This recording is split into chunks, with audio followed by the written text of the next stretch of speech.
Just it could be starting late, so I know you and me It's all right. time tracking and then Good morning, everyone. here. Just want to say good morning to everyone. Obviously here that's able to make it, and everyone virtually.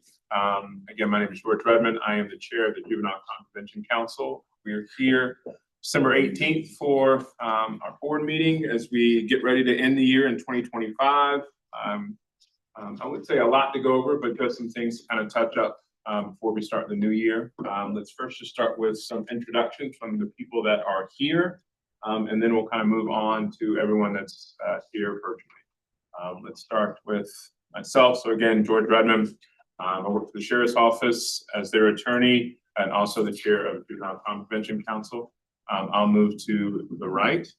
I'm Angie Garner with Via Health. Lorraine Williams, BJJ Community Programs. I'm an area consultant. Yeah, nurse community member. Rebecca Smith, I'm the James Allegretto, Executive Director for Youth of North Carolina. Anna Ledgerton, Youth Justice Manager with Buncombe County and Family Community. Susanna Knox, I'm an Assistant Public Defender. Don Johnson, I'm a part-time chaplain over the jail. Brandon Priest from Landis-Scott Regional Council to the Service Rep for Youth. Susan Dodson-Smith, go by Smitty, District Court Judge, Family Court Rotation. I'm Brianna Plummer, Prevention Specialist with RAG Prevention Resource Centers and Partnership for Substance for Youth. I'm Angel Redmond, City of Asheville Parks and Recreation Facility Supervisor. We got people in the back behind Hannah. I'll start. I'm Victoria Reichard, Behavioral Health Manager for Buncombe County. I'm Grover Hill, System Care Family Partner with Via Health. Erin Pearson with Buncombe Alternatives, Community Service Programming and Teen Court. Richard Caro, Operations Director for Umoja Health Wellness and Justice Collective and representing UNITE as well in our partnership. Thank you. And Hannah, who do we have on our break board? This is our new Angelica. I'm Sam. I'm the new member of the communications teams. You'll probably see me in a few meetings if you have more than. Nice to meet everyone. Thank you. See you regular. And who do we have on our break board virtually? Drew Ball. Good morning, Drew Ball with the Buncombe County Commission. Good morning, Michael Morrison, General Member.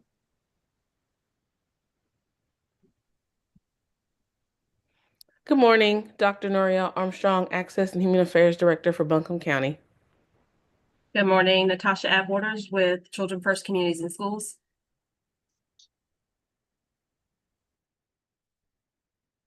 Elizabeth Kraft, community member.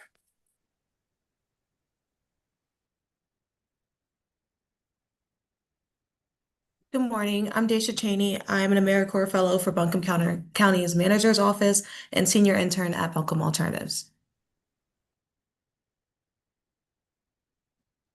Good morning. Louis Lindsay here, Community Liaison with Pivot Point, Western North Carolina.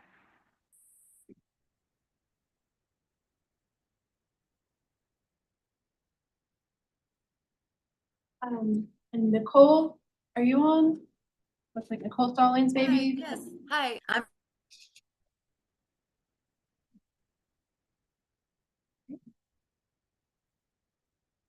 Thanks, Nicole. I also see a phone number, 855-925-2801. That is me.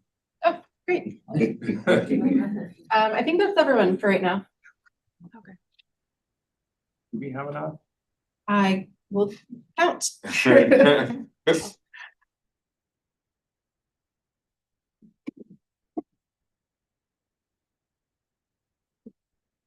We also have one more in the waiting room who's coming in right now.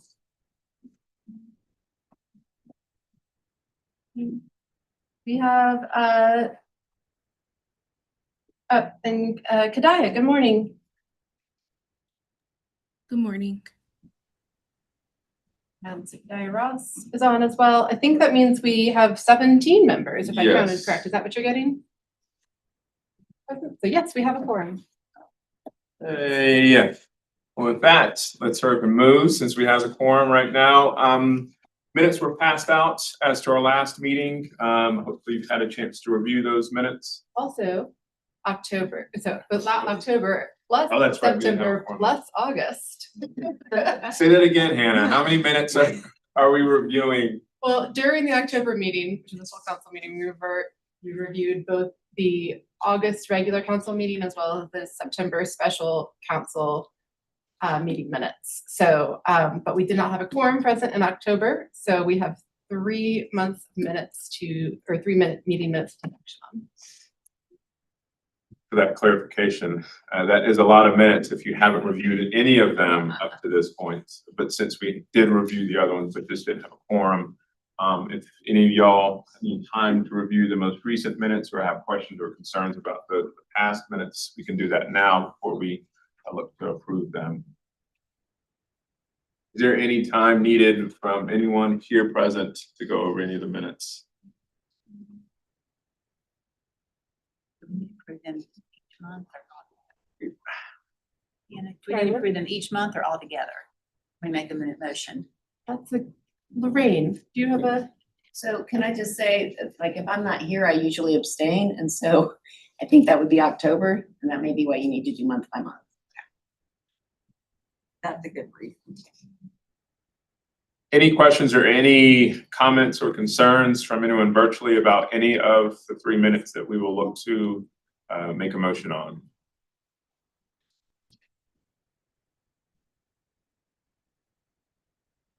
So I move to approve October. All right, we got a motion from Angie to approve October's minutes. We need a second. All right. Sorry, who is the second? Thank you. All in favor here present, say aye. Aye. Virtually, you can raise your hands.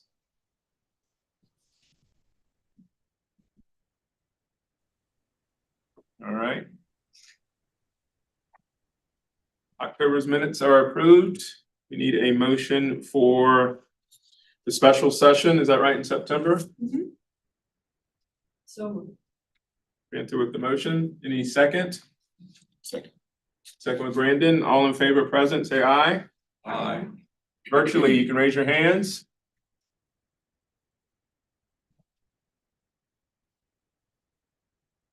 All right. September's special session has been approved. And then finally, we have October's. Any motion here?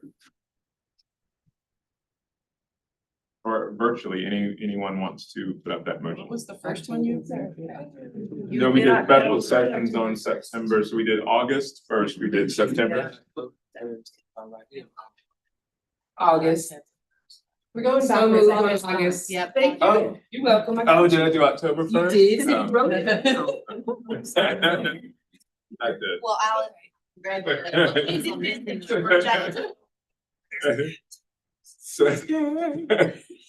So does this cover it up? Was this? We've got it August. first for August. Do we have a second for August? Great. All in favor of present, say aye. Aye. Anyone virtually, you can raise your hands for August minutes. All right. The hands are coming in quickly this one. So approved. So we have went through August, September and October's minutes. Next, it looks like we go straight into our committee updates. And I'll let this start with Angie. Okay, so planning committee, you know, we're in a 2-year funding cycle, but we're still meeting to look at our strengths and needs and to even make the recommendations on the off chance that something would happen with the program. You never know. So we want to be prepared. Hopefully that won't happen and we'll remain in our funding cycle, but we need to be prepared for our recommendations. So the planning committee, myself, Jeremy Bricker, Dr. No, Michael Morrison, Chief Clement, her supervisor, Andrea, Hannah, Lorraine, George. So we met 3 times over the course of about 3 months or more to go through all of the YASI data. And, you know, we talk about this quite frequently in here, but it's the youth assessment and screening instrument. And we look at the data from July 2024 through June of 2025. And, it's a tool that's used by the court counselors it's when the youth are referred with a complaint alleging a delinquency act, and it's before adjudication of the youth. And basically the YASI does address 12 domains from legal history to mental health to employment. So during the fiscal year of 24-25, court counselors completed 258 assessments. That's down, which is not a bad thing at all. The previous year, there were 311 assessments completed. So what I'm going to do, I'm not going to go through all of this. What I normally like to do is just pull out some highlights. And so with the referrals between July 2024, June 2025, there was a decline. So in the youth referred, there were 277 complaints were filed, down from 600. I know this is so odd, and we discussed this quite frequently. 650 complaints filed previously. However, I think we discussed this, and Judge Dr. Smith, that some of this was stacking on individuals. We were trying to work through that. It seemed particularly notable last year. Yeah. The difference with now that we have the numbers of complaints versus youth. So there were 132 individual youth this year involved with the 277 complaints filed. We were able to pull that out in 2025. Okay, some positive. This is a big one, and really in thanks to the School Justice Partnership that's been working for the past 2 years. A lot of discussion around the school-based complaints. So big decrease. In 25, 96 school-based complaints were filed, which was a 71% decrease from 2 years prior. FY24, there were 181 complaints, and FY23, 336. So again, just goes to the work of the SJP, School Justice Partnership. What I do want to get into now a little bit are the racial equity pieces of this. Outside of the school-based referrals, we have been talking about our racial equity data for a few years now. And, Crystal Lynn Lewis was able to speak to us on 2 different occasions. She pulled the red data from the state. So we were able to gather this from her as well. And this is still definitely of concern. I just want to make note of it. The positive school-based complaints going down. Now let's talk about the racial equity data.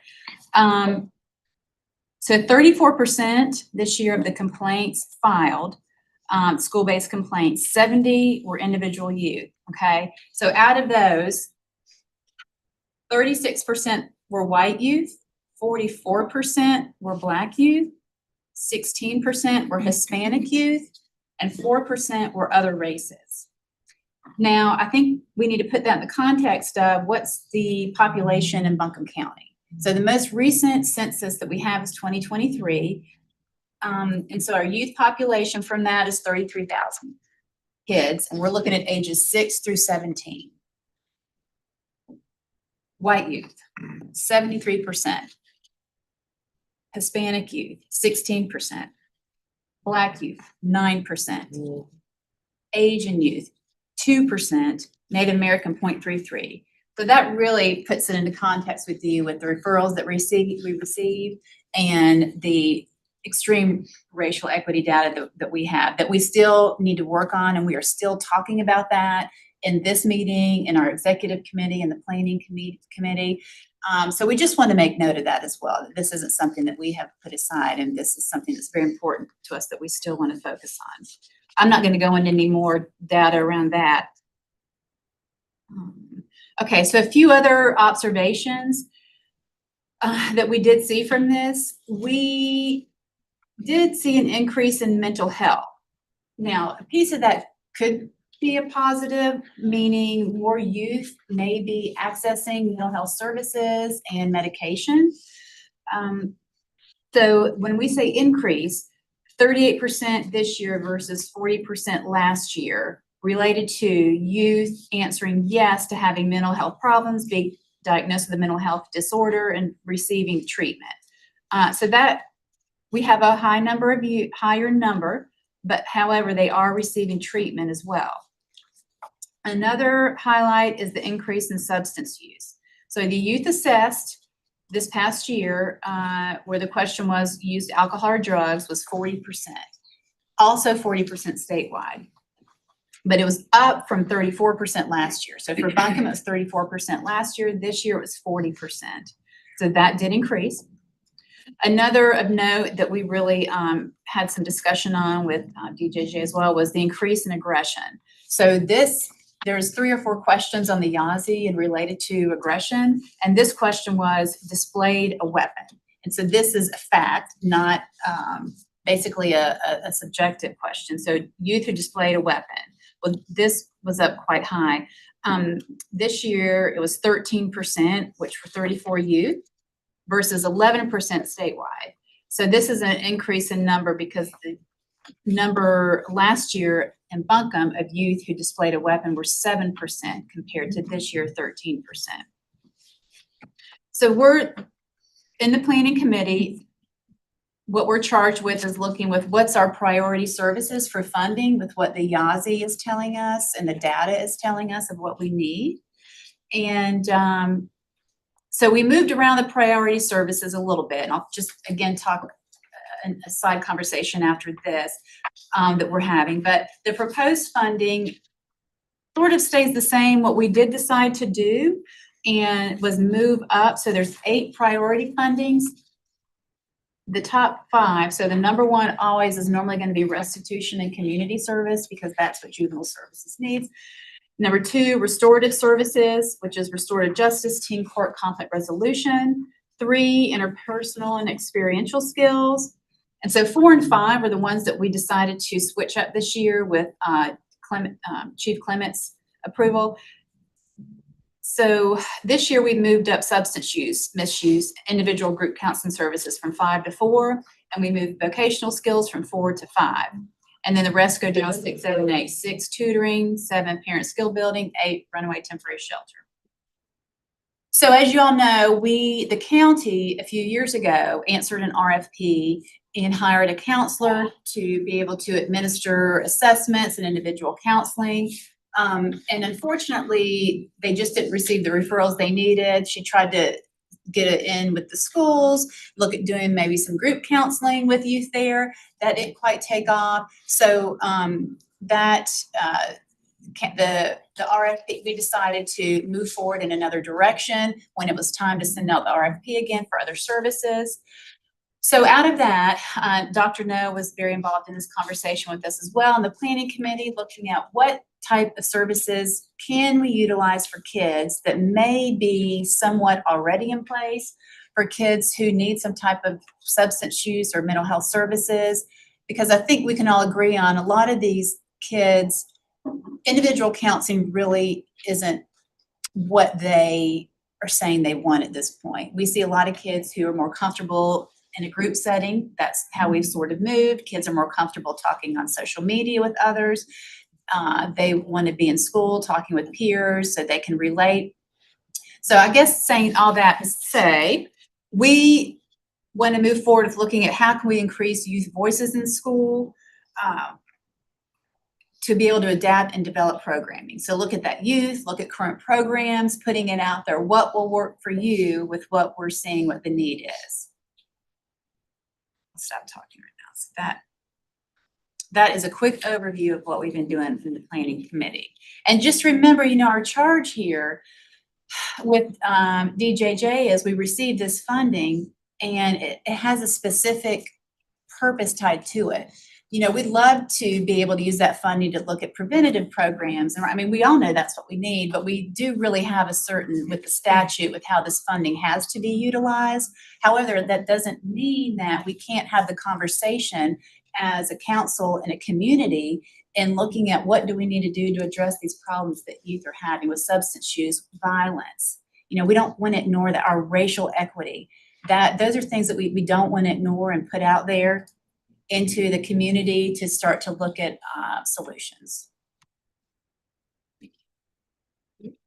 Angie. A lot of data, a lot of stuff to kind of digest. Any comments, concerns, questions, discussion, anything about kind of what's been presented? We can kind of use this now for this, just because allocation isn't going to be a lengthy one because we don't have to necessarily make that determination. So planning has a lot of the information that is probably relevant right now. So if this stuff is of concern, or if you have questions about any of the data, kind of now is when we usually are able to talk about it. And especially since we don't have to talk about allocations as much. So any questions, concerns, anybody virtually or here physically today present that has any questions or concerns about Angie, what Angie presented? I would just like to say that the racial disparity data definitely is also reflected in our Buncombe County foster care population. And there's definitely a large population there. And we've been kind of focusing in on trying to identify ways to address. And so just wanted to kind of name that since it is, of course, not all of the children in foster care have DJJ involvement, but some of them do. Yeah. And so just wanted to kind of identify that similarity between the two systems.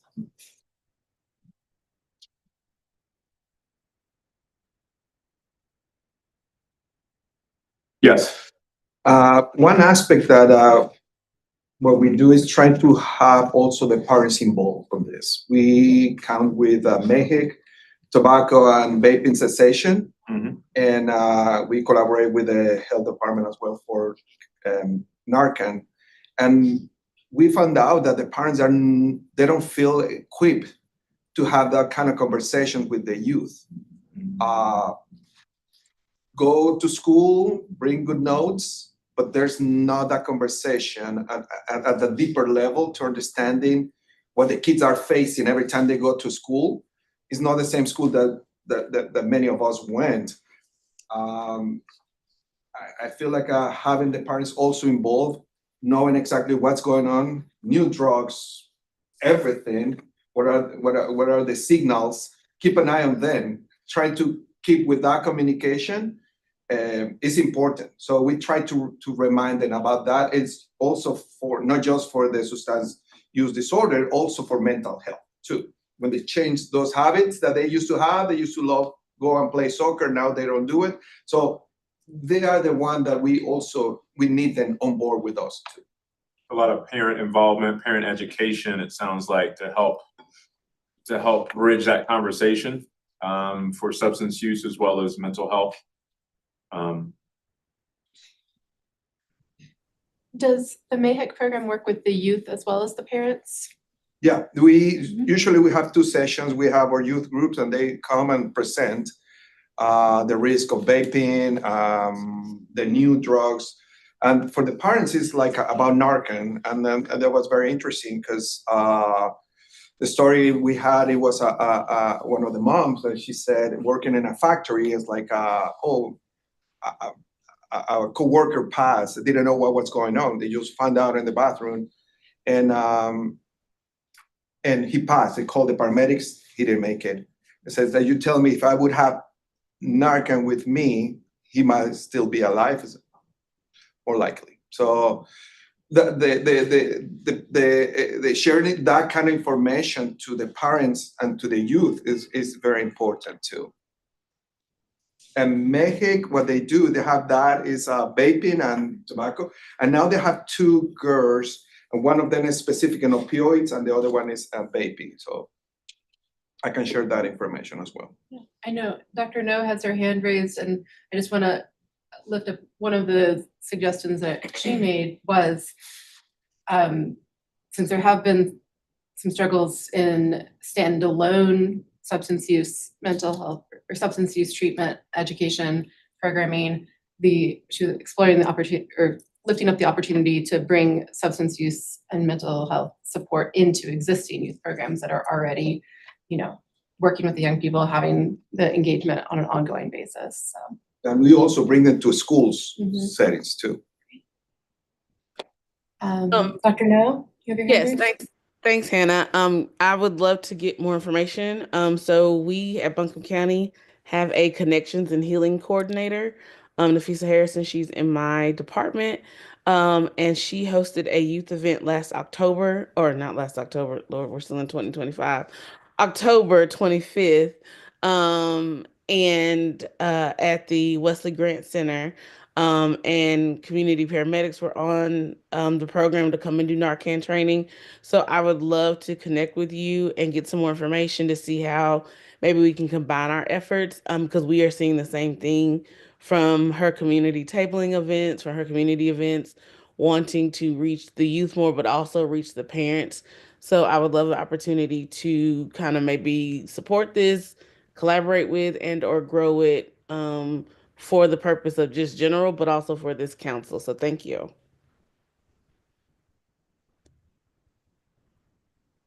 Are you stretching or is that? No, I have a question. I mean, I'm stretching. I have a question. Multitasking. Are we, okay, so explain to me about the priorities again, just so I know. The way they're listed is not like guaranteed on like how much we fund them. It's just the focus. Yeah. So with it being just the focus, are we going to wait another couple of years until the substance abuse gets up to 50% before we have conversations about moving it up? I say that because CBD is readily available at gas stations. Gas station attendants don't always check IDs. We have way more 5th, 6th, 7th graders who are already looking older to gas attendants, turning a blind eye, selling the THC minimum, but CBD heavy joints in the gas station. They can get Nick vapes. Their access to it is not like it was when we were all younger and you had to know somebody, and it is not secretive. I have seen kids hitting Nick vapes in the mall that I know are underage. Nobody is stopping them. You know what I'm saying? It's so as this increases, I just want to see, where that conversation can be to move this up. Because also, what I learned from Bree, who is from RHP, is the withdrawals, right? So the conversation about the kids when we want them to stop, their level of aggression and anger when they're trying to come off of it is horrific. I mean, and that's also where we're going to see an uptick in violence and an uptick in criminal behavior. And then as parents, it's like, okay, so withdrawals is angry. You were doing fine in school. You were smoking. I may just have to support this end of it because that was keeping you calm in school. I just want to say that because I feel like with how the cards are laid out right now, that we're going to see a continued jump in substance abuse. And no knock to teen court, because I love y'all, but I feel like that'll just be, I don't want to wait too late to really put a focus on something that is going to increase. And I'd like to jump in too, because I worked with Nafisa on that opioid event, Dr. No. And what not only did we realize there is that cannabis and nicotine aren't our only problems. These kids can get shrooms at gas stations in chocolate bars. They can get opioid derivatives at random opioid derivative bars all over the place. So that's kind of where prevention is important, and that's, I'm going to shameless plug here, to talk about this stuff and educate them so that they do know what's out there, and not like DARE where we say, look, if you guys look at a weed, you're going to die, so don't do that, because the kids will call our bluff. They do that. But also bringing in the parents, kind of like you were saying, to also share their experience, because at that opioid event, we had a parent who lost 2 of her adult sons, one to substance use and one to violence. And she shared her story, and we had one youth in attendance, and he was on his phone for most of the time. But when she was sharing her story about how she lost her kids, he put it down for just 10 minutes. He locked in and paid attention. So bringing parents to the table that do have these stories and do really want to share, and this is part of their healing to share and try to help prevent kids from doing stuff that kill their kids.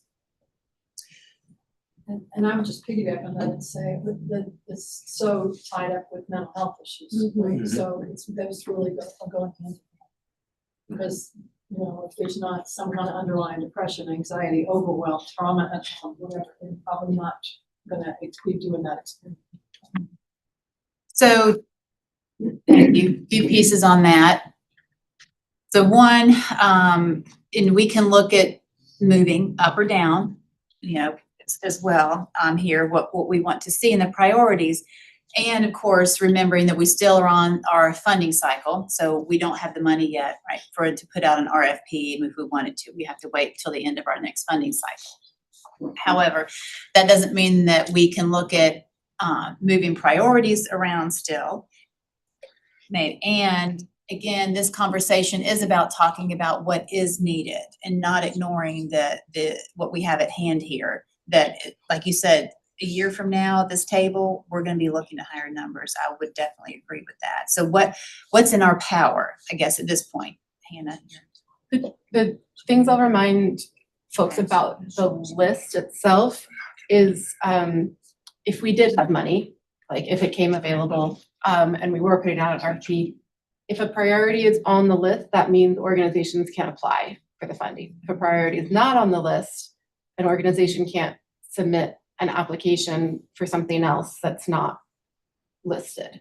So, you know, runaway temporary shelter is still a priority if a program had an application that seemed like it was a strong fit for meeting the needs of, and the legislation says first, making sure it meets the needs of court-involved youth. And then if that's covered and assured, then also the prevention focus is definitely allowable and a part of the funding. So having things on the list is the most important thing for the JCPC to be able to consider funding them.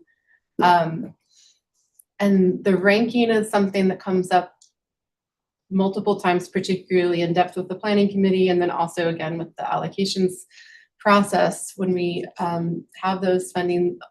Typically, the ranking, the court counselors, and the necessity of having a funding or a program type in place in order to do to serve court-involved youth. So, like the reason that restitution community service is typically at the top priority is because it's a dispositional requirement For court-involved youth. for court-involved youth that's available to them. And school justice partnership is kind of removing that substance abuse or that substance use piece out of DJJ and into kind of the community. So we're not going to see it as much with court involvement. Or that's the goal is that people won't be sent to court for solely substance use related issues. If they're in court involved and there are substance use related issues, then I think that's what the committee was really talking about, is how do we make sure that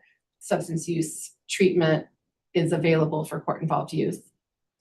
And I think looking on history as well, you know, like we have been discussing this for many years, and what the county had tried to answer to that as I spoke about with an individual counselor. And so I think looking at that, okay, that didn't work. I'm glad we tried that. So now programs now, or people you know, saying, okay, this is what the Juvenile Crime Prevention Council is talking about in the planning committee. They really need some type of service, right? They're looking for some type of service for youth with these substance use, mental health issues. And we know that probably just hiring an individual counselor ain't going to work for this subset, right? So then looking at your own programs or other folks you know in planning forward, like what do you think we could do? To serve those kids, right? I think too, when it got placed back into the school's hands, we're just at a very weird place with Asheville and Buncombe County and being close to the bottom for discipline referrals with the minorities in the state, to where the way they handle it is with extreme caution and not pushing referrals. And we're not even really seeing the numbers of youth that are struggling with substance abuse and substance misuse, because the school districts, and I get it, don't want to have these numbers attached to them. So they don't have the resources to assist because they are trying to not stay in the bottom with that issue, with the referrals. And I just want to make sure we're having this conversation because I'm just really worried now more than ever, just because of the ability to access being so easy for the kids that. And this just, I don't understand how everything works, but given what you're saying, Angie, can existing programs dial up the conversations that they're having about substance abuse? Can the one programs already being funded, like incorporate more of those kinds of conversations? They can, of course. You have to be, you know, a lot of times you'd like to bring in a clinician or someone who specializes. Of course, as you know, that costs money. So I guess I'm sort of in a way saying, you know, programs, think about this. Like, yeah, when you're coming forward, when the money comes out again, the RFP, how would you want to look at adjusting, Kieran? Yeah. I just wanted to go back to when you said not to knock teen court. One of the things you guys charged us with School Justice Partnership is tracking that data. And indeed, we are seeing substance abuse as a side when it comes in for truancy and or disorderly conduct, the misdemeanors that we're receiving. We are addressing those with DJJ and the providers at the table with JJTC. So one of the things that we were charged with was to find additional funding to support that substance abuse piece. And I know Ms. Cheney and others at the teen court level and Buncombe Alternatives in general, when we get a referral and that third offense alongside of truancy shows itself with substance abuse, we immediately bring it to the attention, even though it's not a DJJ referral, it's a school referral. So that communication is pretty hot. So that information, hopefully at the end of that 3-month period, can be made readily available, whether they were served through our program and your funding, or we can track it up to 6 months and a year if that family ended up in DJJ at that point. So we are tracking that, even though it's a verbal tracking. And I know our system is going to change with how we track it and see allies here soon. So that piece is still missing, but it is hot. It is hot. So we are tracking that, and we are seeing an increase of that second and third risk indicator, which is what we were charged with. If I can jump on that too, just for all of the agencies, that extra tracking, if you are getting school referrals, critical for where we are with School Justice Partnership, but exactly what Karen's saying, it will feed into then how we can address these DJJ issues if we can see patterns that way. And then my odd throw out, since I'm talking, is I really think that there may be something here with trying to just approach the 20-somethings. They don't have the newest information, I get that, but they have more cred than the parents. And I feel like the dynamic of parent-student education sometimes gets too pointed hypothetically, and then, you know, they're dealing with their real issue. Whereas if you could bring some of that education in from just a little bit older, there might be something we could do with that. So I just toss that out there for emergency. Yeah. I do want to flag, Dr. No has put a comment in the chat saying that she agrees that discussing more preventative measures for substance use is important. The use of group settings may be a good place to include this conversation. Is there anything else you wanted to add, Dr. No? I think Rebecca. I just agree with all of the conversation and would love to brainstorm some more on how to incorporate, for all the reasons that Angie listed and that we have discussed. Not Angie, Angel, sorry, listed. And that, yeah, it is different. It's showing up differently, and the sooner we can address it, age-wise, and get that education piece out there and talk through it. And some understanding for the reasons that lead to it, I think will be very, very beneficial as well. I was just gonna add that, or say that I've wonder how we could learn from the people that have been working with populations of youth who have substance use issues. I know that's really challenging. It's a really challenging space, and there's not a lot of resource out there. For our youth, we're always struggling to find programs that can serve children who have dual diagnosis of mental health substance use. So I just wonder how we can tap into resources of the people that have worked with this population and what has worked and what has not. And then I also just wanted to plug like peer support as an idea, because we have seen significant growth in our ability to address substance use in the adult population through peer support. And so how can we build on that within? So I obviously only work with the kids who are already court involved.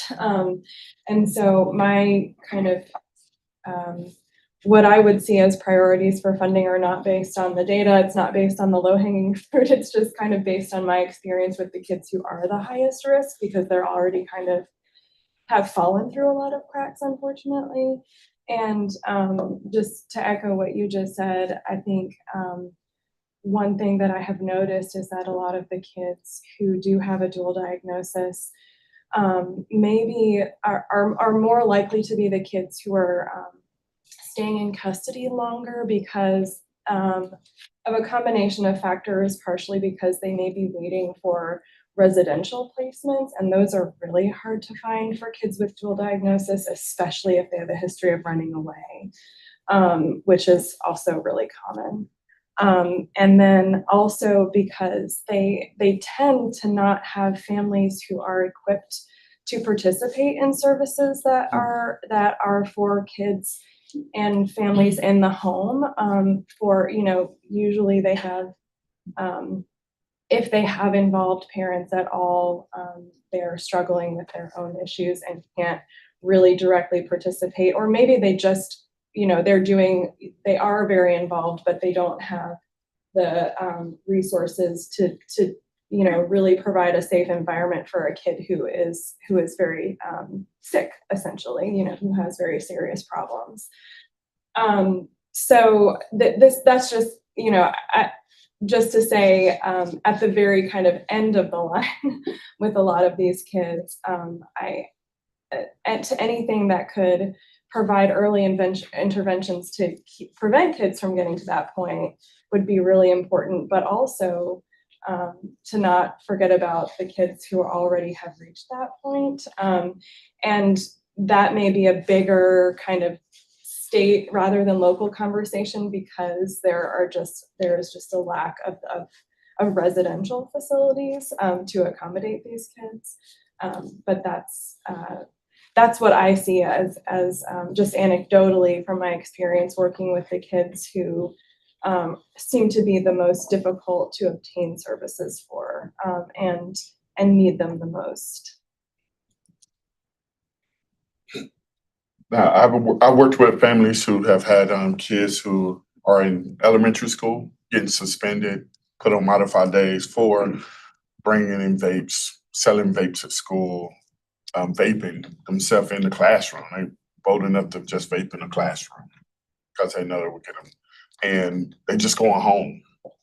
And when I talk to the families and we do our research, you know, trying to find a resource for these young kids, because to me, I think if you're going to the point where you just can't live without no vaping, or you have to do that, that now you are addicted. You know, there's an addiction issue. And there's no, I mean, we're looking for these services, and we hope that someone will pop up and start these services for these elementary school kids, because if you look in the ages are dropping down for their use, you know, these kids are grown, you know, they're grown and they're 8, 9, 10 years old, vaping, bringing drugs to school, but they're only getting suspended and kicked out of school and sent off to residential treatment centers. You know, these PRTFs and everything, which are considered behavior, but there is no, and they're just going there for babysitting. There is nothing for them. There is no treatment plan. And I know I was talking about a new new child act team that's, starting, but they only want to start at 12. And I was like, they're not a child at 12. They need to start off a little bit, but they can only get the funding for if they're doing 12 to 17. But I wish that was a child act team that they can start 10 maybe to address some of these issues for these families and these parents. I even had one parent tell me that I found out, because I had to go to a placement that, oh, my daughter's doing weed, smoking weed. I didn't know she was smoking weed.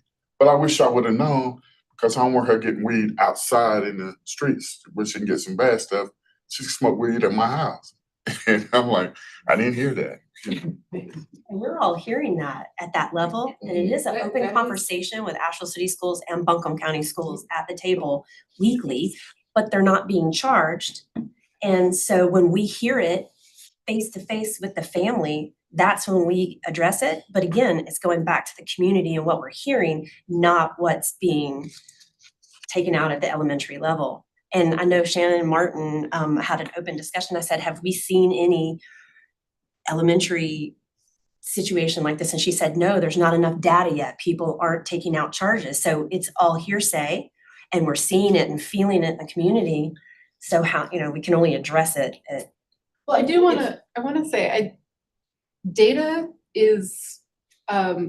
comes from people self-reporting or from their behaviors. And so I want to just ground us in that, like, we're here to talk specifically around the juvenile justice system work, and that extends to prevention, but the juvenile justice system is not the answer for everything. And yes, a charge is a very hard, well-documented piece of data, but that doesn't mean that we need to be charging kids for things that shouldn't be handled by the juvenile justice system. And so I do think that there is absolutely a need, and the committee, was also talking about this priority need, and I don't think anyone's saying it's not a need by having it below. It's in the top 4. So I just do want to remind folks, like, the juvenile justice system is a tool, and it is not the only tool, and it's not necessarily the most appropriate tool for working with, like, especially elementary schoolers who are struggling with substance use and behavioral health stuff. So, like, and one of the things that we've been working on in our collaborative community partnership work is trying to make sure that we're really knowing what other collaboratives are doing and where people are coming together. Victoria is here today from both the Children's Collaborative, bringing folks together around children's mental health and behavioral health, and also with opioid work and substance use prevention. So many people in this room are connected and doing important work related to this. So I just want to affirm that this is important, and also just remind folks that is data, and we need to improve how we collect qualitative data, but it is data. And this even having it in this conversation, and I will document it in the minutes, that is also data, and that's important data. And we're trying to develop additional tracking mechanisms through the School Justice Partnership. And how do we track the interventions that are put into place that do not involve a court referral? And that is something that needs to continue to build up that capacity, but I don't want us to think, oh, it needs to go back to charging so that we can have better data, or that, because even when they are court involved, it still doesn't mean that the right services are, like, automatically there, clearly. So Thank you, Hannah, for grounding us and bringing us back. Brandon? Mr. Chair, if I'm wrong, so I'm hearing a lot about access, so newly found access to these products, prevention, and then treatment. So I forwarded something to Hannah and George and Ms. Redmond. So right now there are folks doing those work, those are the alcohol and tobacco auditors. So I know when we're talking about the treatment side, but we need to start holding these adults in these stores accountable. So I did forward that information, that these are jobs that are available right now. So that's something that I'm helping with, Express Employment and the Aiken, and I sent that flyer to y'all. And I think it's only between it's ages 18 to 25, and they pay them like 19 an hour. They do have to have transportation and their license.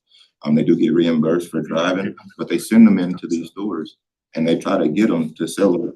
And then, you know, that follows that if they sell them those things. So, you know, we talk about the treatment side, but we can do better on this preventative side. We're working with our sheriff's department and with these auditors. Send more people in there. If we're hearing kids about they're getting them from a specific place that's not carded, and they do talk about that. Send auditors in there. Oh, these adults accountable for giving our kids these substances that are causing us to have to spend extra money and extra time around treatment. You know, these are the people that are giving them to them, and they're all over the place here. You know, and so we can get out here and walk around and audit ourselves. You know, but we're older, so that's that. But there are folks that are doing that. They specifically looking for younger looking people, and they're sending them into these places to try to buy these things and see if they're getting carded.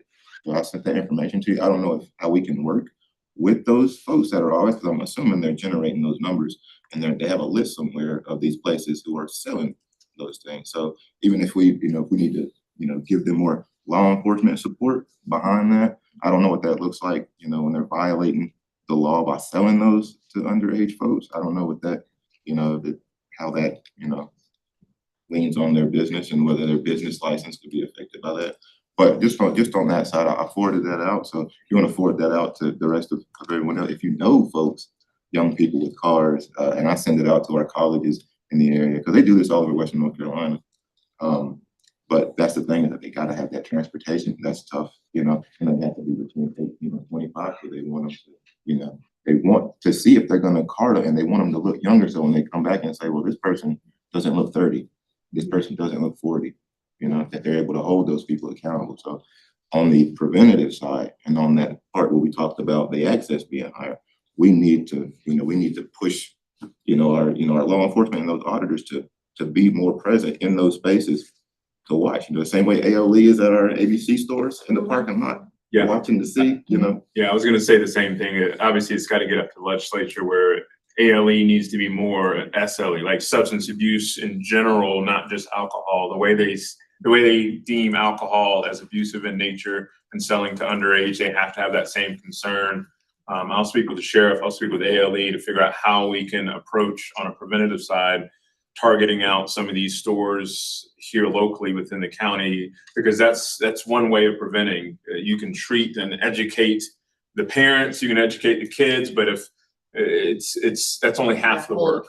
Yes, you still have to, and we're not going to revert back and put these things into court. Otherwise, we would need a whole juvenile court drug session just to handle these. Our numbers would go through the roof. So that's not the answer. The answer is addressing those stores and addressing the families with educational piece, as well as the kids with peer support and all that kind of stuff, looking at the community for those resources. And so I say that in saying I don't like to have to stop the conversation, because I feel like it starts to generate good talk, which is what we need, but we also have to stay on topic. Let me mention just one thing right quick, because I wanted to share with you something Ms. Bree and I did. I had received a grant for a mentorship program. Bree and I were in Asheville Middle School and the Montfort site, Asheville Middle School for 3 years. And these were students that the middle school had already referred to us that were struggling with substance abuse and substance misuse because they had been caught with things. It took us the first half of the school year for them to be honest. We knew why they were there. They knew why they were there. But then come January, they felt more open. The relationship part is what took the most. Having things, having them multitask, like playing games while we're asking the serious questions, so it's not just round table, get in your feels, really, really helped open up. Uno, doing the marshmallow noodle challenge, something to get them into a different state of mind while we ask them what they were struggling with. And Bree coming from a place of like, not dare, if you do drugs, you're gonna die. here is what withdrawal symptoms look like, and have you all experience this, and giving them small goals of like, let's try to come to school sober, and then let's talk about how you feel, giving our numbers out, call us when, you know what I'm saying, you're feeling the urge so we can talk about what you're feeling. I mean, it's the stuff that happens outside of the 9 to 5. It's that long relationship building process, and that's what I would suggest. I mean, if it's time consuming and it's a relationship process, and you can't have these strict boundaries if you want to be successful with them, because that's the first thing kids do, will just either not tell you the truth or run from conversating about it. And once we had the conversation going, it helped. Thank you. Yeah, yes. One technical note, I realized that on the report itself that I didn't have the census breakdown for our by race and ethnicity for our youth population. So I would like to suggest that I add that. I can add it both to the racial and ethnic disparity data number, and then I can also pull the slide from Crystal's presentation and add it to the appendix. Does that sound good? Okay. So I'd like to propose that change to this. All right, so before again we move next to which would be monitoring and then allocations again, which wouldn't involve that much, to just kind of briefly kind of go over, and thank you, real quick. Well, I'll be Dave, back just, next yeah, month. just plug, just go ahead and give a plug as to introduce who you are and what you're doing right for you. Sure. James Allegretto, I'm the Executive Director for Youth in North Carolina. We are having a Youth Resilience Summit, hosting it here in Asheville, March 18th. I have some flyers here on the table. Jennifer Farr Davis will be our keynote speaker, and Sandy Hook Promise will be there. And from this conversation, that would be a great thing for everybody here in this room to attend. You know, I think what it comes down to is, you know, everybody needs a loving, caring adult in their life. And, you know, I hear stories that you're telling, and I don't know why this room doesn't have 100 people in it every month. You know, this room here is really, I'm hearing opportunities for success, you know, across this whole room. The Youth Resilience Summit is going to be at AB Tech March 18th, and it is a tools-driven opportunity. It's probably going to be one of the most exciting conferences you've ever gone to, a very diverse program. But people will leave there with tools to help the things that you're discussing around this table today. And I hope you will grab one of the flyers on your way out. I will be back. I'm in Burlington. I'm heading back right now, but I'll be back next month in January. This meeting will be happening next January or next month. It's every other month. Every other month, okay. But I'll be here in February too. Wonderful, perfect. I'll make sure you have our calendar invites, and number of us have James's contact information, so we can I'll add that to my flyers to send out afterwards. The weekend of January 15th, I will be here with NC Child and their Youth Advisory Council, which it's 18 youth from around the state that represent the 100 counties in North Carolina, and they are discussing how to solve these problems as youth. So they're here, you know, they're middle school and high school youth. They're going to be here in Asheville, having that conversation in person. The Youth Advisory Council, they meet virtually, and so they meet 2 or 3 times a year in person. And their first time this year will be here in Asheville. So I'll see you all back, and I'll see you in February. Okay. So thanks for your time Thank today. you. Like a perfect time to kind of plug that summit and put it on our radar as to ideas what we're trying to think about outside of the box. March 15th, we'll make sure we send out that flyer to everyone virtually, as well as it's here.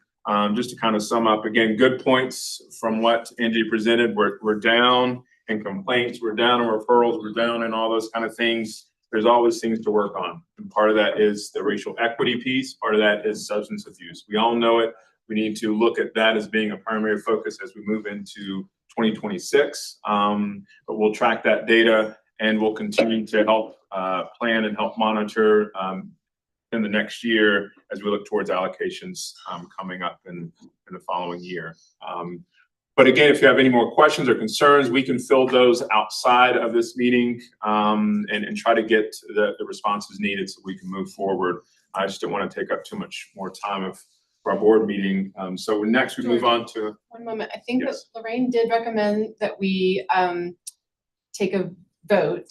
I think normally, is the vote on the report itself or the priorities or all of that? You could just do it on the whole thing. It's the Basically, priorities are part of it, but Yeah. the priorities are like the important piece.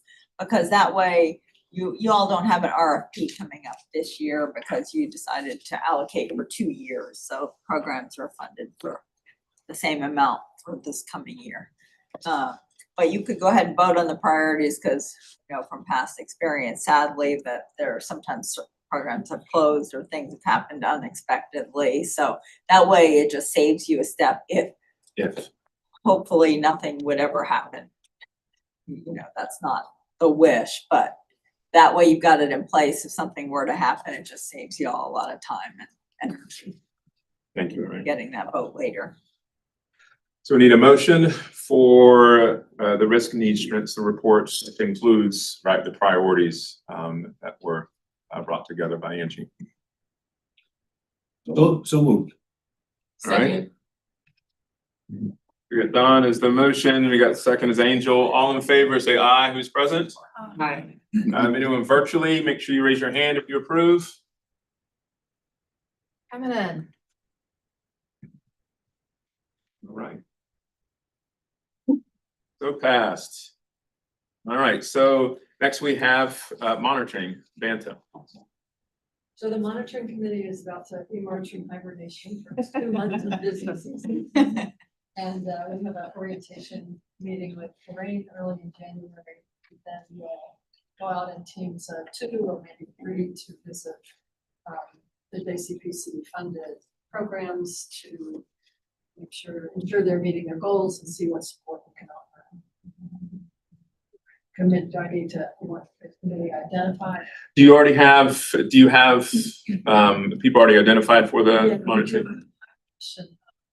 Contacted because I told the gentleman who was here from the police department last time, Brian Hogan, and he said that Craig Upland was committed to stay on, and because we supported him so much, wanted him to stay. So I haven't heard back from Craig, but Yes, and Craig, I think I've reached out. He would have been here. I think he had a meeting, an impromptu meeting. If we needed quorum, I could have called in, but from what I've heard as well, is that we can keep Craig on, which I think we're all extremely happy for. yeah, I think we're Okay. Can you add me to your emails so I can help keep track of everything? And the date is the the date 9th. is Friday, January the 9th at 10 o'clock virtual. So although Banta has a team already assembled for monitoring, anyone who has any thoughts or ideas about what monitoring is, anything like that, it's a wonderful way to get an orientation, to find out what it is. I did it and it was amazing. I learned a lot about all the programs that I probably just facially kind of understood just being in a role. It helps you dive in and fully get a grasp at what all these JCPC programs do. I recommend it for everyone. It's a good way to look under the hood and see what's going on. So January 9th. I was gonna say, when it came to me that we're in hibernation with allocation, so please add me on that. Come on. So January 9th, and we'll be sending out something that'll be virtually. So look out on your emails if you are free. 10 a.m. is okay. And for, I know Andrea was on earlier, not sure if she still is, but if I'll send an email to court services too and see what the situation is. For court counselors often will join in, or a few of them will on some of the teams. It just depends on their availability, but often several court counselors will also join in. Andrea is on. I'm not sure if she's fully available. Oh, yep, there she is. I'm here. Hi, Andrea. I just wanted to mention that as part of it as well. I'll reach out to you. I always love monitoring teen court. They're always very organized.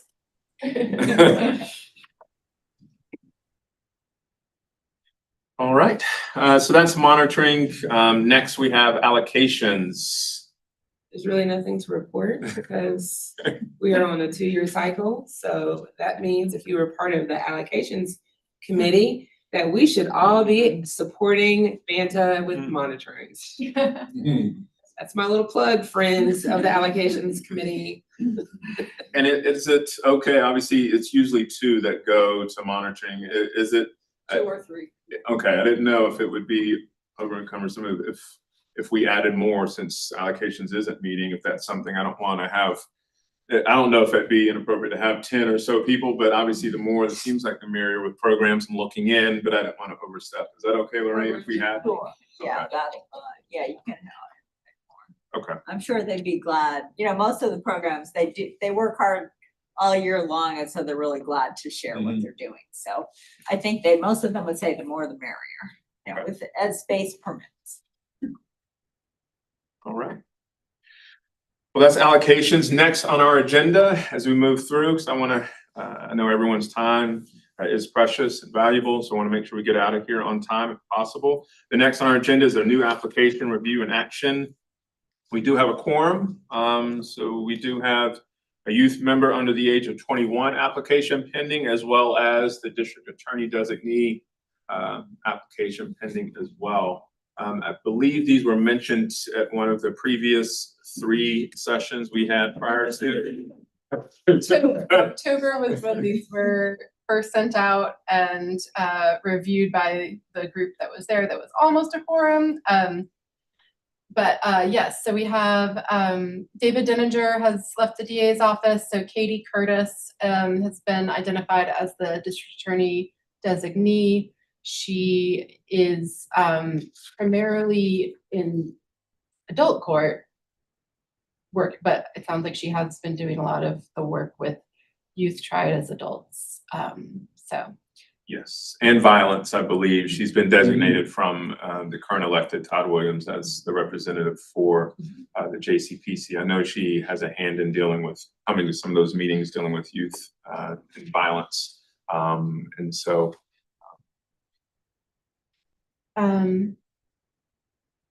She is a designee, but still needs JCPC and Board of Commissioners approval to formalize that. And then Eliza Jackson is 17, and I think she's a senior in high school. And I did confirm with her yesterday, she is still interested in joining the JCPC. And it sounds like she met with you. It's been a minute. It's been a minute, but yes, so she is interested, and I think that this position's often been vacant. I did in our bylaws see that we actually recommend that the youth member join for 1-year terms because that's easier for youth to commit to, and I think high school seniors, it's probably the maximum we would be able to get, but she's in her final exam this morning, so she was not able to jump on. Vote to approve by acclamation, both of them? I second. There you go. All in favor here presently, say aye. Aye. Everyone virtually, if you approve, raise your hand. Right. So approved. All right, next on our agenda is JCPC business. We've got bylaw updates as well as conflict of interest forms. The bylaw updates can probably get it. Conversation can go around that. I guess the simplest one we can address right now is conflict of interest forms. We need to go ahead and get those. Yes, a number of folks signed them last week. I have more, or last month, I have more Question questions. about them? Yes. So where it says, if you say yes on anything, then down below, it looks like it's directions to the JCPC chair to figure out what to do about it, or is it for me to attach something on what you do about it? Because I got confused about that. I think it's the language of, I believe from reading it that it's the JCPC reviews it or chair reviews it and considers whether it's significant enough to bring it to the JCPC.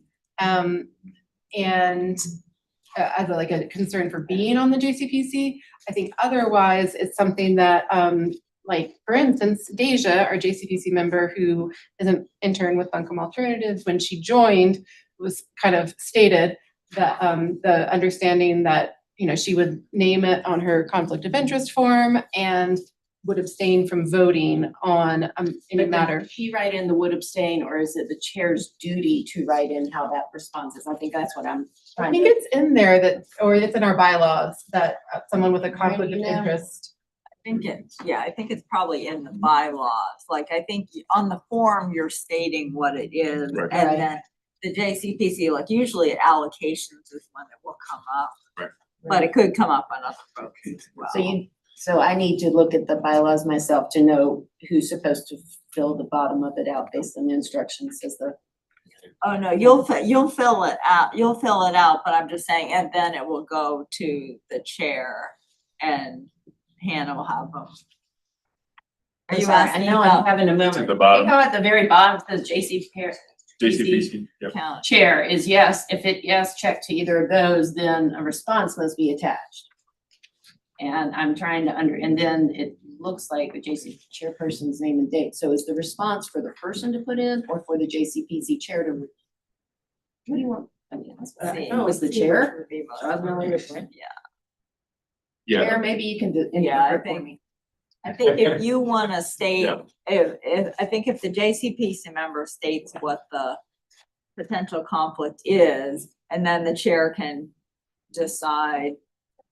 But if there's more information, like. So the other part to that to me is there didn't look to be a signature on this form, like a true signing, is it?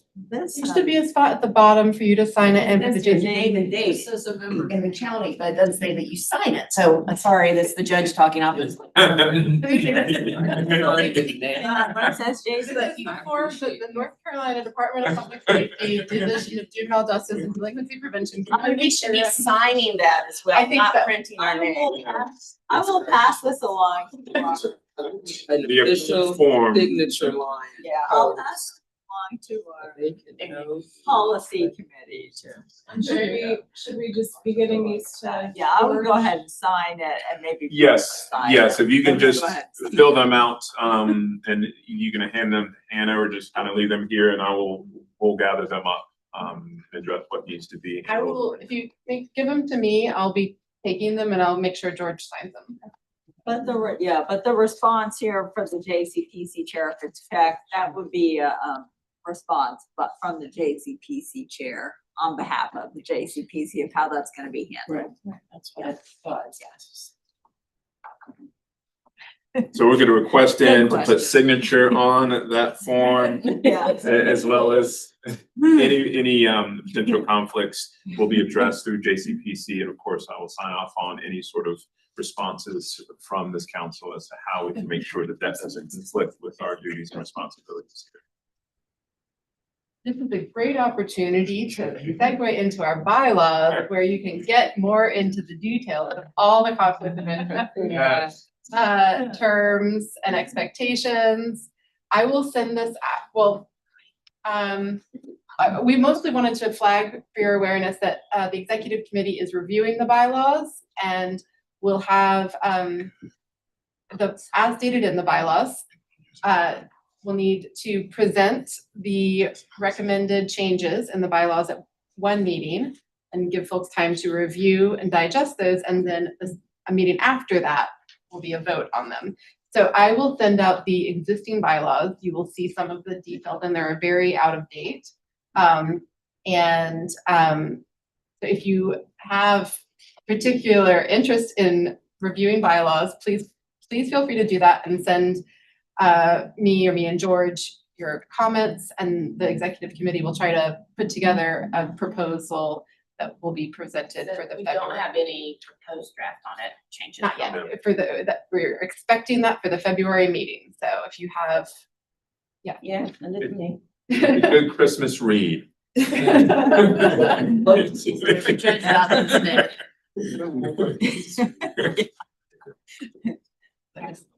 Exciting news ahead.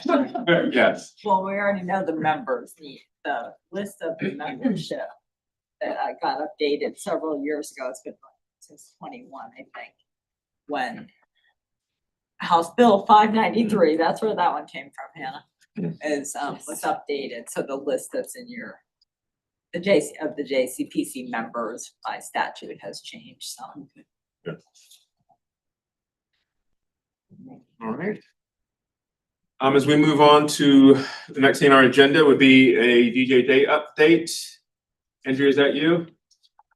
Yes, I don't have much. Miss Clement, she just wanted me to relay back to you guys that right now we do have a good amount of complaints coming in, and that we do have one court counselor that is in the pipe to be hired.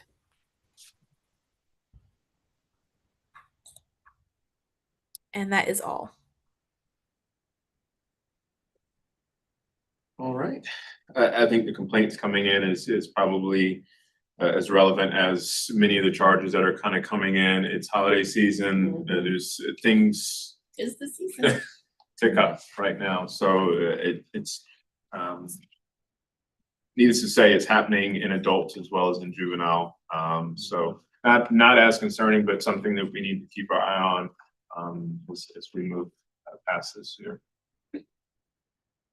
Thank you, Andrea. And she Next said on our happy agenda holidays. is Lorraine. Yes, I will go ahead and, as for my update, I'll make it here brief. The, for those who are here, there's the program data report that I do for each meeting that has the backside has the terminations, the youth that have completed the program. Termination sounds, you know, a little a little scary, but it's just those who have finished the program. That's on the backside. And then these got emailed out also. So but for those in person, it's on pink. So, and then on the front side, y'all can see the numbers for this year, 277 projected for totals, and y'all are at about a third of that at 98 year to date. Several days ago. And then you can see the breakdown for each, and then the BIPOC percentages. I just pulled those all together because of the small numbers. So you can see the representation. Of course, that changes each month depending who happens to be enrolled in each program and referred. And then on other, just kind of other updates, I know at our October meeting, I mentioned that the universal referral pilot was gonna take place here in Buncombe County. And I just wanted to let y'all know that currently that is on hold. The universal referral form is the referral form that that each of the programs use, or if they have their own referral form, it has to have all the components that the universal referral form has. And juvenile court services referrals, the ones that come directly from DJJ, they do use that referral form and send referrals to the programs. When they send those, there's a pilot project that we're hoping will happen someday. It's been in the works for a while. And there are basically two different programs, NC Allies, which the programs use for entering data, and NC Join, which court services uses. And we're trying to get those to talk to each other. The method for that right now that they've come up with for using that is the service directory. The service directory is a way that it's a sort of a little known resource. It's on the DJJ website, and a parent could go and look. Court services uses it. You can go and search by county or by area, by program type to see what programs are available in an area.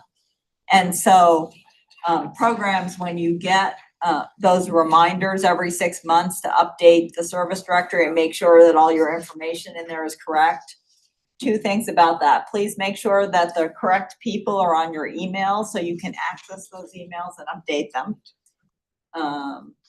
And then also make sure you check those. They look kind of like junk mail, unfortunately. So if you see something and you're wondering if it's legit, if it's for the service directory, it is, but just know that those look like junk mail. But those need to be updated every 6 months to make sure that you're in the service directory. That will be especially important when we get to this universal referral form pilot project, which is currently on hold. It's on hold until they resolve some glitches with it. But once if we do get to do a pilot, Buncombe was going to be the pilot county for the West. So we'll get to see how that works. And the way it would work is that court services won't have to fill out the 8 pages of all the information to send to the program. Some of it will autofill from NC Join and go to NC Allies. That's the hope in the future, but on hold for now. And then just a reminder, because of all the mental health conversation, I think earlier we sent out the press release for Talkspace, but that is something that's available for court-involved youth or justice-involved youth, and also those that are dual involved, like with DHHS. It's an online therapy that's available and it's free. I'll send it back out. You want to say something? Yeah, I was gonna add, we've been connected with an intern with North Carolina DHHS who is working with us. We were able to do some tabling at Asheville High School around 988, but he's also wanting to be able to talk about talk therapy. So he's a recent graduate from UNCA, and obviously wants to be part of the community. He lives outside, but is traveling up here. But he'd be excited to meet with any of our partners, talk with groups, and to share more about that service and maybe how to talk about it with youth. And so happy to help coordinate with that. Feel free to reach out, Victoria Reichard, Behavioral Health Manager. Thank you, Victoria. So I just wanted to remind people of that because of that conversation. That is a resource that's available. And then a couple of other things. I feel like we just announced this, but the North Carolina Juvenile Services Association, they've already announced their dates for their spring conference. And it's going to be way over in New Bern. So it's been in Greensboro, which is a little closer. New Bern is much further away again. It's through March 4th through 6th, and it's not open for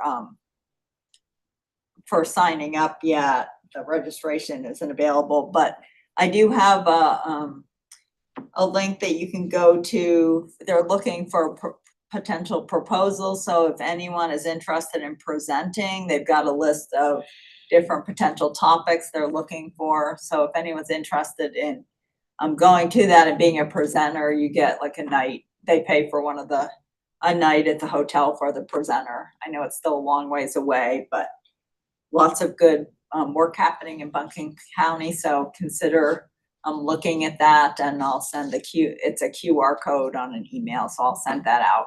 I'll send that to you, Hannah, to send out to everyone. So just look for that. And again, it's March 4th through 6th. It's a Wednesday through a Friday, if anyone's interested. And then the last thing, or two last things, we were talking about the need for services and that there isn't an RFP, this year because you all have funded 2 years. I want to just put a plug out that coming in January, it's usually mid-January and the proposals are due near the end of February. Intensive intervention services for they do have to be, it's only for court-involved youth, so youth that are working directly with DJJ. It's not direct community referrals like the JCPC programs. It's another pocket of funds that juvenile justice has, and each year there's an RFP for that. So it's for youth that are moderate risk or higher risk, and also alternatives to commitment. So it's for those higher level youth, And it can be across the board. They're all different kinds of services and there's an RFP due. So it's another set of funds if there are agencies that are interested in addressing some of the needs here in Buncombe County. It's a statewide proposal. You can apply for it and those get reviewed usually in March. And April, we look at those.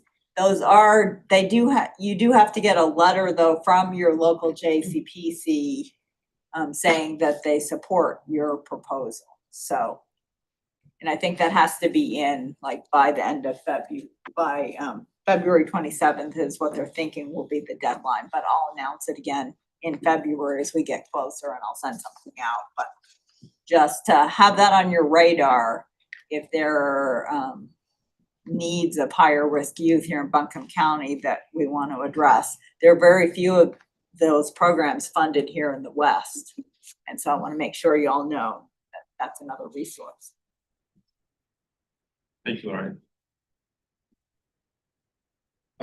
Programs. I know we're getting to, and it's right around 10 o'clock and some people have to leave, but obviously hearing from y'all right before the break, anything that you have that you'd like to mention, all ears. Yes, sir. Umoja, this is Richard from Umoja. Umoja and the Hope for the Future Youth Leaders are hosting a youth mental health conference coming up.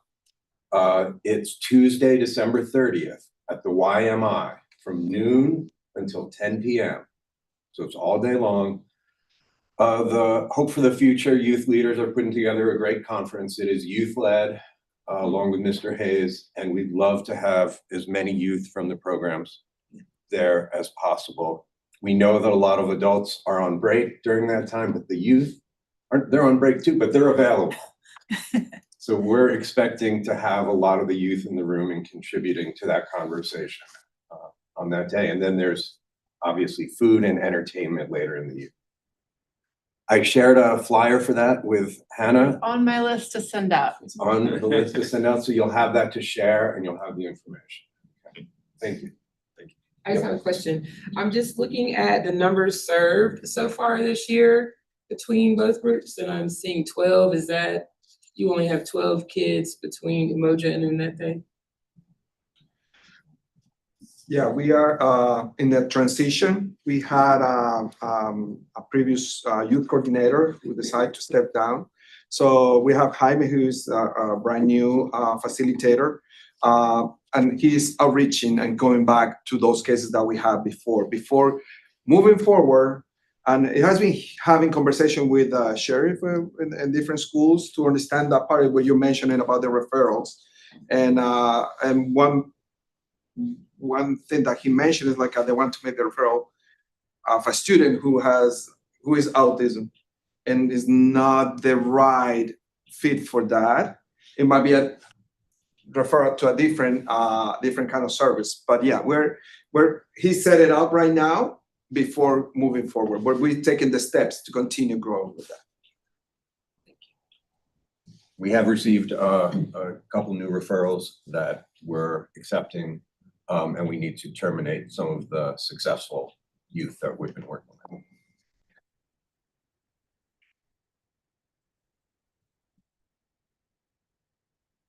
Court, anybody else? Any updates or anything that you want to plug? Just to piggyback on some of the things we're identifying is this will be the first time, I think in a really long time, that we've seen kids showing up for intake and assessments without their parents because the parents failed to show up. So we are tracking that information too, which is a piece that's really hard. We did receive around a $5,000 grant to support the School Justice Partnership, so we can identify that as well. For some of those kids and families that came into us for truancy, it is identified that it's because of the parent why they're truant. So we've bought not only the kids, we bought the parents alarm clocks. Some parents are offended by this, but the jury selection of their peers have sanctioned the alarm clock to the parent and the family. And I know Deja can attest to some of the folks that are coming in. So we are seeing parents that are obstacles for their kids' compliance with our programs too. So we're going to try to keep tracking that information as well and get that to you. We need about 6 months, and so we're only about 2 months in. but I just wanted to bring that to your attention. Because a lot of these kids that aren't 16 and older don't have a means for transportation unless Deja or our staff go pick them up. I think it piggybacks on what we were talking about before. You got to educate the parent. The parent isn't involved and rooted in wanting to fix issues. We're gonna have a hard problem just fixing it with the kids. They got to go back to the parent at some point, and if they aren't supporting this sort of movement, then we're gonna have problems. And so keep tracking. We'll get that information and hopefully holistically try to address that as well. Anyone from Pivot? Did you step off Aspire? Aspire, I don't think that Robert or Kim was able to join today. Just real quick mention, we didn't say this because we had a lengthy discussion on planning committee, but Hannah will be sending out the completed resource guide that we've all worked on. Yes, I just want to mention that before we leave. One of the many attachments, but Angie printed some out here. So if anyone. Actually, Lorraine did. Lorraine printed some. Lorraine. Thank you. And I'll print some for some of the court counselors I had noted. Great. And if people do need some copies, I brought a few and then, or. Yeah, and we can send that PDF out as well, Yeah. Which a lot of people will use. Yes, Brandon. I'll be brief. I want to mention it. I did tell her I would. So I met with Carrie Myers. She's the national director for Boys and Girls Club. As you know, most of you hopefully know that Boys and Girls Club is coming to Asheville and Buncombe. They're currently looking to lease a space and they're searching for their CEO. And then they'll be, building out the program from there.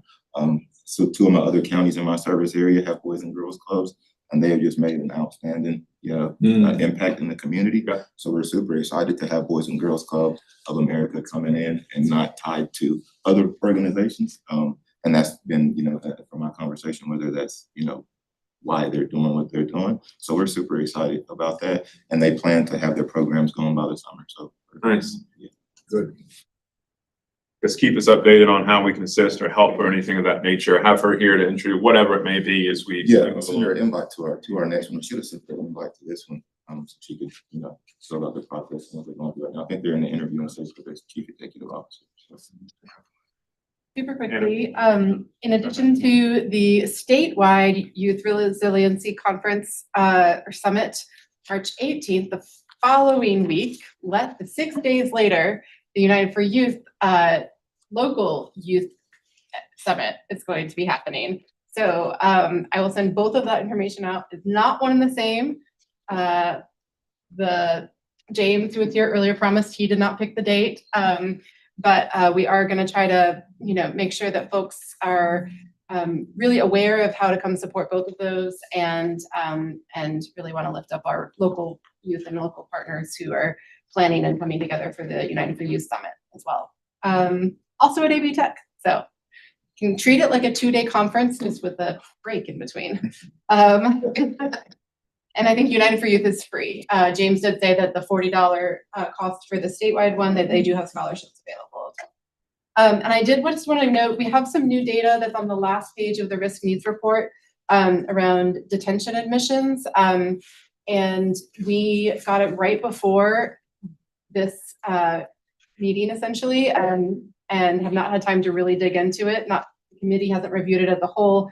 So it's something that we need to dig deeper into. We have seen increasing juvenile bed days being spent. It looks like there's an increase in admissions, particularly this past year, and it's also increasing costs. And so really wanting to get to some of the underlying causes around what's driving some of that increase and what's happening for our young people who are entering detention more frequently this year than the previous year.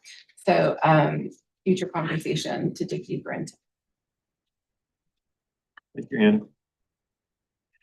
Well, I could sit here and talk a couple more hours, and I appreciate all y'all being able to be here, either physically present or here virtually. But it has come time to adjourning for the year. So we would entertain a motion. I move to adjourn. We got a second.